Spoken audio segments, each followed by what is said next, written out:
Here's my list of 5 of some of my worst mistakes that I've made since having extra small dogs. Number 1, I gave them all beef liver. I had heard that beef liver is good for dogs, so I bought some, boiled it up, chopped it up, and divided it amongst my little dogs. And let me tell you, the aftermath of that is something that I won't soon forget. Number 2, forgetting to check their water before I left. Little dogs cannot go very long without water because they have such little bodies.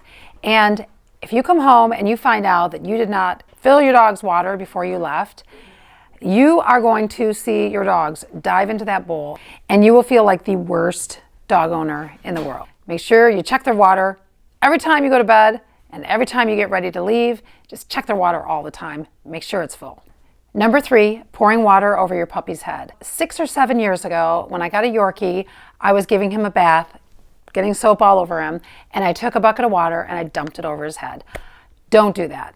With little dogs, you do not dump water over their head and you don't fill their whole head with soap.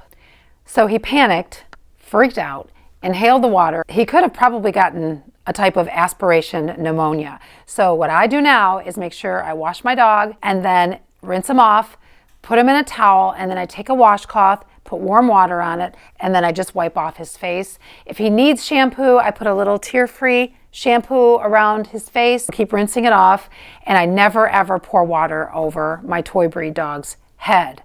Number 3 is letting a small dog climb up on the top of the couch and jump down. So it happened with my Yorkie Poo about 6 years ago. I let her lay and sleep up on the top part of the couch because she seemed comfortable and happy, and she jumped down and sprained her wrist. So when I'm playing with my dogs, I make sure I get down on the floor with my puppy, and so should you. Number 4, not securing the door with a secondary gate. I was going in and out the door, and my Yorkie that weighs 3 pounds bolted out the door, ran around the yard, crossed the street, and into the neighbor's yard where there's 2 big dogs. I have since gotten a secondary gate, and if somebody opens the door, I don't ever have to worry about my dog being killed by a car or mauled by a big dog. And number 5, giving your small dog a random store-bought dog biscuit. One of my dogs that's 3 pounds swallowed one of those chunks and it got lodged. And so let's just say that I would never ever do that again. And so those are my top 5 big mistakes that I made since having small dogs, and I hope that helps you, and make sure you follow me.